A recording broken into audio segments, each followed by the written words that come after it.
the trial results from the weekend. We've had 5 games to wrap out the preseason, and the very first one is the Highlanders getting over the Crusaders 29-24. Halftime, the Crusaders were up by roughly 5 points, and I think they rung the changes, and the Highlanders ran over the top of them, which I don't think any of us saw coming, considering we were thinking this might be the correction for the Crusaders. But yeah, it doesn't bode too well, Cargs. Tell us Look, who got on the sheet.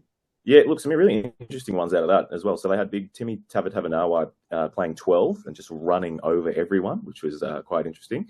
And for my man of the match in that game was probably Caleb Tangatau out on the wing. He was absolutely giving it to everyone. So, the Highlanders just looked like, much better than I expected, I guess. Looked like a really composed unit the whole time.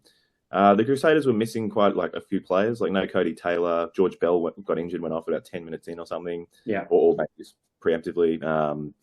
A few other ones like that. But interesting, Dallas McLeod came off injured, but Levi Moore came on for him. So they did have McLeod starting above him, which in more or less what looks like their first choice side, I thought was really interesting. 100%. For the Crusaders, the guy who looked the best, from what I watched of the game was James O'Connor when he came on. He played the whole second half. He was absolutely, he was having a ripper of a game. So he's throwing, flick passes, like attacking the line, was making some great in-game kicking for touch and things like that. It was really good. And it looks like it's kind of between him and Taha Kamara, right, to get that starting jersey, at least for the early round. So very interesting to see how they go. But we'll keep pushing on. The Brumbies towelled up the Force 45-12. 12 all at halftime, and then I think the Brumbies ran in 5 unanswered tries. It sounds like the Brums and Force were quite even when they had their first lineups out, and then when they rolled the changes through both sides in the second half, the depth of the Brumbies was pretty telling. And, obviously the Force's problem has always been their turnover and their lack of cohesion, and I think that just was magnified at that point. So not a real good sign for them. I did hear a few people on Twitter that watched the game saying that they looked pretty poor and maybe not the last hit out that they needed.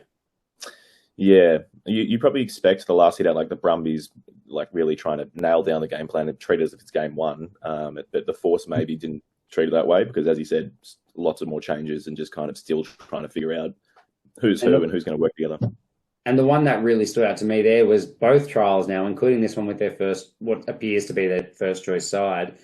Devad Palu was starting on the wing, the under-20 centre, and scored again. So there obviously is a real decent chance of actually starting there in Super Rugby, which I don't think any of us were calling up until probably this weekend.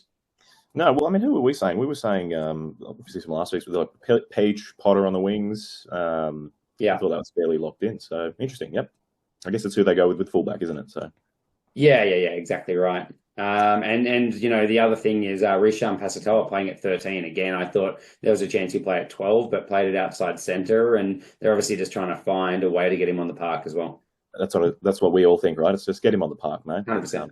The next game, super interesting. I'd love to watch this game because by all accounts on Twitter, this was one of those, just a fantastic game and a really good battle of the North versus South. The Reds defeating Ulster over there in Northern Ireland.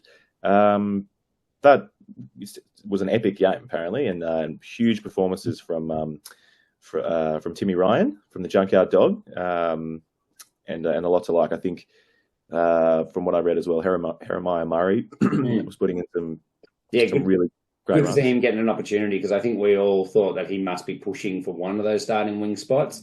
And now Dungunu's gotten a pretty bad concussion, which forced Junkyard Dog into outside centre where he scored his double. And Jeremiah Murray got some good game time on the wing. So it gives him that opportunity to put his name forward.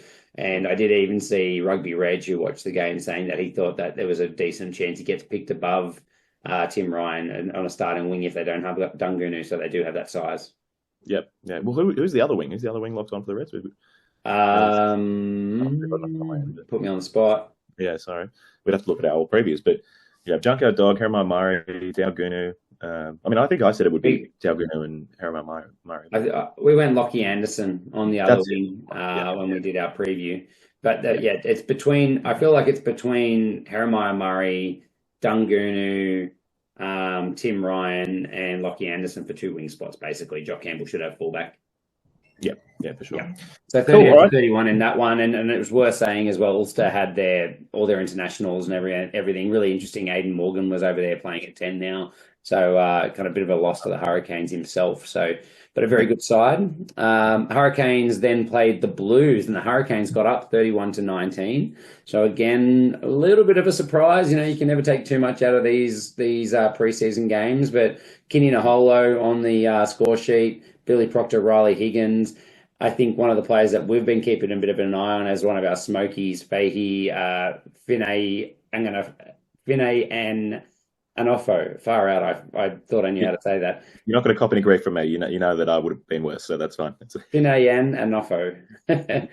Yeah, terrible. And Peter Lackey, all on the score sheet for them. Harry Godfrey played a bit of 10 and 15. And then Riley Hohepa did play a half as well. So it looks like Godfrey was originally going to be only looked at as a 15, but is now in the chat as a possible 10 option for them as well.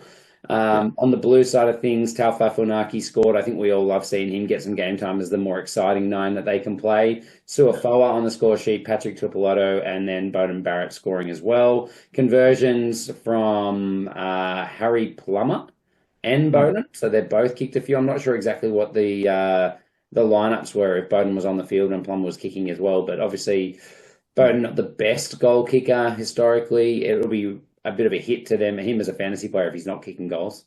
Yeah, for me, for sure. For me, the interesting ones out of this game, the questions that I have, not having seen the game, would have been around Harry Godfrey. Like, also, did Lucas Cashmore get any game time? Was he on there at 10? No, he's injured. Yeah, he's injured. He's injured. Okay, if they're looking at Harry Godfrey 10, which makes a lot of sense to me because he's played a hell of a lot of 10 because they have quite a few fullback options. They've got some great players.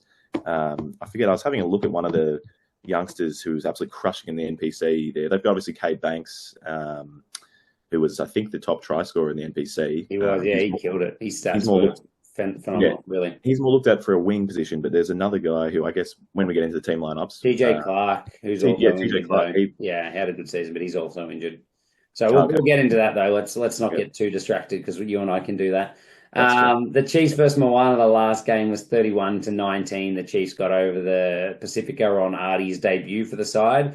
Again, I think it was just a case of Moana really rotating their team through and maybe not having the same depth. So not really sure how much you can take from all of those results, but there's definitely some interesting ones. Moana being competitive. Hurricanes, we thought they might have been struggling, losing a few big names.